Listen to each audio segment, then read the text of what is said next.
So hello guys, আমি সৌরভ। তোমরা সবাই কেমন আছো? আমি তো খুব ভালোই আছি। আজকে সকাল সকাল ঘুম থেকে উঠে একটু পুকুর পাড়ের দিকে গেলাম, আর এসে দেখি পুকুরের অবস্থা খুবই খারাপ হয়ে গেছে। পুকুরের জলের অবস্থাগুলো দেখছো, খুব খারাপ হয়ে গেছে, জলটা পুরো পচে গেছে।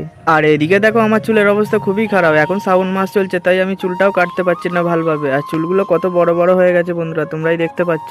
কি আর করা যাবে, শ্রাবণ মাসটা কাটলেই তো হবে, তো আমি চুলটা কাটতে পারবো। তাই মনের দুঃখে একটু ঘাটের ধারে এসে বসেছিলাম। আর আমি ভেবেছিলাম পুকুর ধারে বসে থাকলে আমি মাছ দেখতে পাবো, মনটা একটু ভালো হয়ে যাবে। কিন্তু আমার ভাগ্যটা এতটাই খারাপ যে আমি পুকুর ধারে একটাও মাছ দেখতে পেলাম না। খালি দেখতে পেলাম ঘাটের সিঁড়িতে কত সেদলা হয়ে আছে, আর এই সেদলার মধ্যেই কাকুটা বাসন মাজে। একটু এদিক ওদিক হলে পুকুরে পড়ে যেতে হবে, আর কাকুটারও কিছু করার নেই, বাসন না মেজে নিয়ে গেলে ঘরে বউ খেতে দেবে না। হঠাৎ চোখে পড়লো পুকুর ধারে টবের মধ্যে একটা লেবু গাছ বসানো রয়েছে। লেবু গাছটা কত সুন্দর, তোমরা দেখতেই পাচ্ছ। তারপরে ঘুরতে ঘুরতে ক্লাবের ধারে চলে এলাম, আর ক্লাবের ধারে এসে দেখি সরকার থেকে রাস্তার ঢালাইয়ের কাজ চলছে। আর এটা হলো আমাদের গ্রামের ক্লাব, আর আমাদের ক্লাবে দেখো রং করার কাজ চলছে। আর তার পাশে বসে আমার দুটো বন্ধু ডায়লগ দিচ্ছে, মানে রংটা কোথায় কোথায় করলে একটু ভালো হবে, তাই একটু মিস্ত্রিকে বোঝাচ্ছিল। তারপরে আমি ঘুরতে ঘুরতে সাইকেল নিয়ে ঘরের দিকে যাচ্ছিলাম। আমি এখন ঘরে যাই। তোমরা এরকম মিনি ব্লগ দেখার জন্য চ্যানেলটিকে সাবস্ক্রাইব করো। বাই।